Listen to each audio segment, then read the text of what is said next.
Risk तो लेना पड़ेगा बॉस, क्योंकि फिक्स सिर्फ सैलरी होती है और उससे फ्रीडम तो नहीं मिलता है।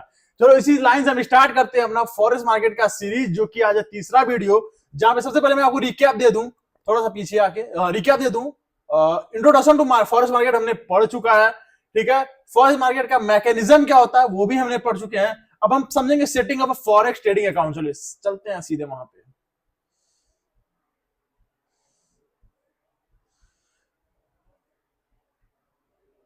यस, बैक बैक हाँ, चूजिंग अ फॉरेक्स ब्रोकर, ठीक है। तो सबसे सिंपल सवाल है कि अगर हम फॉरेक्स करते हैं तो किस प्लेटफॉर्म पे करें, फॉरेक्स कैसे करें और कहां से करें, और सबसे बड़ी इंपॉर्टेंट होती है कि क्वेश्चन की इंडिया में फॉरेक्स बैन है या नहीं बैन है। इट्स लॉट्स ऑफ क्वेश्चन है, मुझे पता है स्टार्टिंग के 2 वीडियोस देख के लोगों के दिमाग में भी क्वेश्चन आया होगा, फॉरेक्स इंडिया में बैन है, क्या है, कैसे, सब इस वीडियो में क्लियर करते हैं, ठीक है। तो सबसे पहले समझते हैं चूजिंग अ फॉरेक्स ब्रोकर, इसको स्लाइड करते हैं। तो अब I mean what is of regulation, regulation समझ लेते हैं, ठीक है।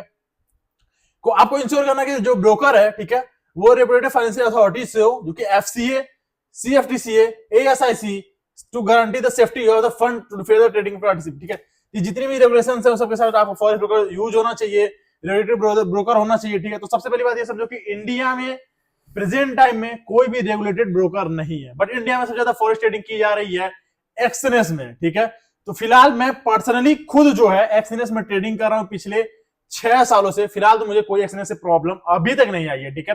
अब समझते हैं कि हमें क्या क्या गलतियां नहीं करनी है फॉरेक्स ट्रेडिंग करने से, ठीक है। तो उसके लिए हम समझेंगे फेमा एक्ट के बारे में, क्योंकि ये जो भी रेगुलेशंस है इट्स मतलब इंडिया के बाहर के रेगुलेशंस है, इससे हमें कोई फर्क नहीं पड़ता, हमें इंडिया में है। तो इंडिया में कैसे सही तरीके से विदाउट कोई रूल वायलेशन के तरीके से हम ट्रेडिंग कर सकते हैं, तो उसके बारे में जानते हैं।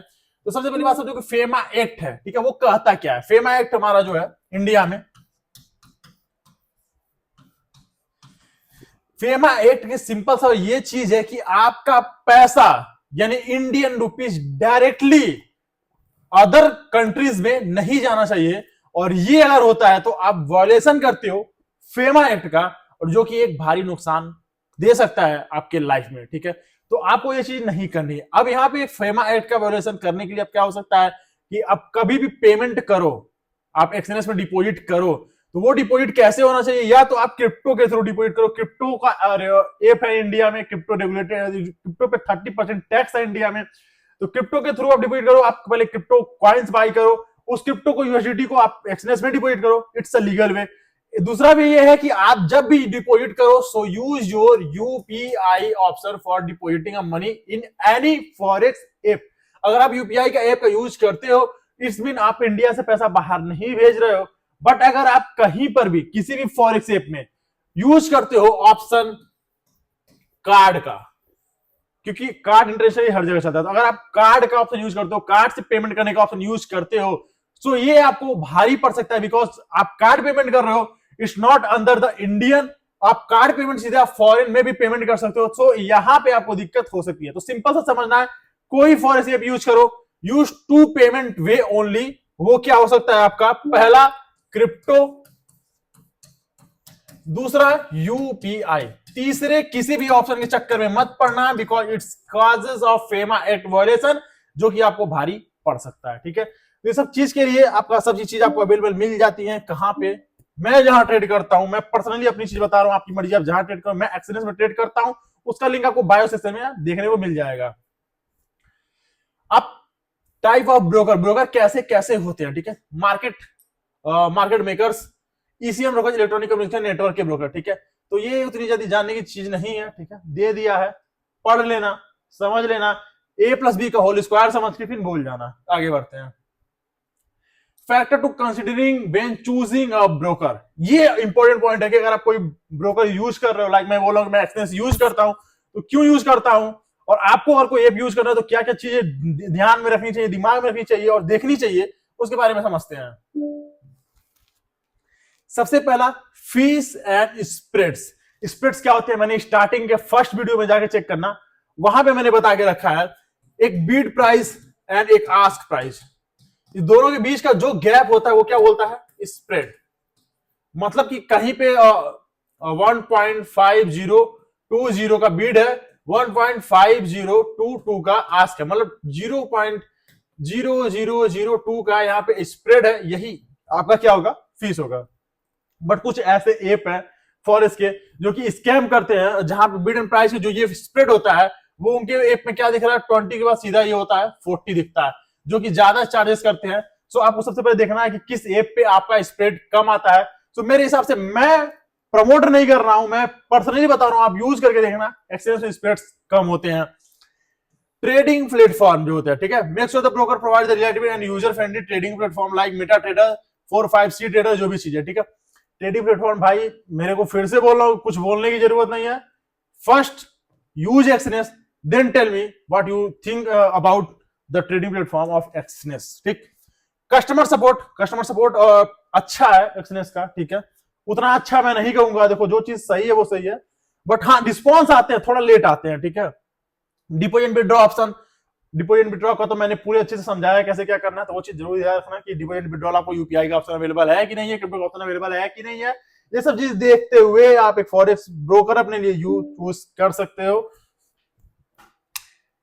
Type of a trading account, we will divide in the different type of the trading account that is data analysis is power and unique feature and trading advantage। देखो टाइप ऑफ ट्रेडिंग अकाउंट क्या होता है, दो type के trading account open होते हैं forex में, सब एक MT4 एक MT5। MT4 जो पुराना वर्जन, MT5 नया वर्जन है, दोनों का अपने अलग अलग वैरायटी, अलग अलग फीचर है। बट अगेन बोल रहा हूँ, ट्रेडिंग करो, इस सब अपना दिमाग मत दो, स्प्रेड बस कम देखना है, क्वालिटी देखनी है, अब डिपोजिट में कोई दिक्कत है वो देखना है, बट उतना काफी है, ठीक है।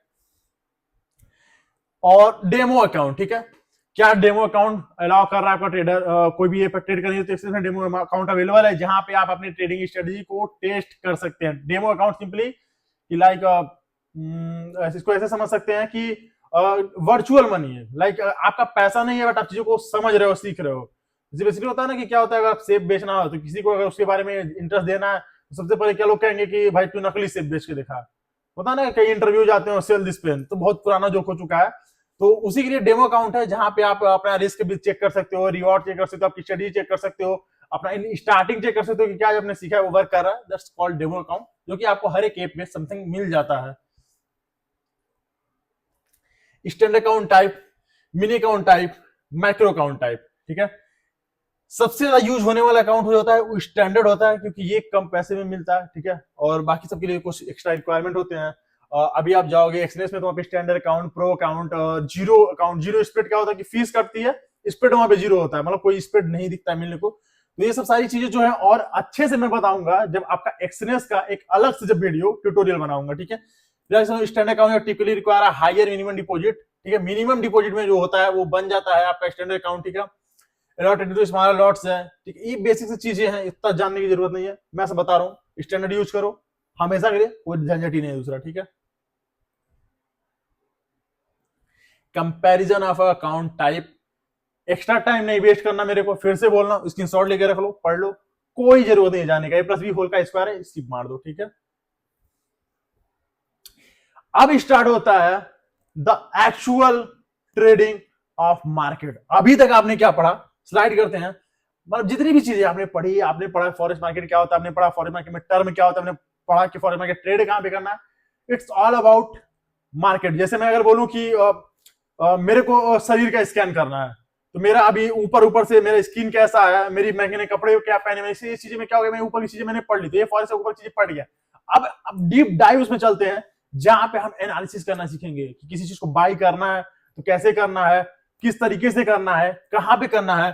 So it's all part of fundamental analysis है। फिर इसके बाद आपको टेक्निकल एनालिसिस पढ़ने पड़ेंगे, फिर इसके बाद आपका पॉइंट आएगा कि कैसे कैसे स्टडी बना सकते हैं। सारे वीडियोस तो मैं आज ही रिकॉर्ड करूंगा, बट आपके लिए फिर से बोल रहा हूं, एक दिन का इंतजार करना पड़ेगा। तो इसमें आपने क्या समझ में नहीं आया आप कमेंट करके बता देना, बाकी कल नए एपिसोड के लिए रेडी रहना, ठीक है। मिलते हैं कल।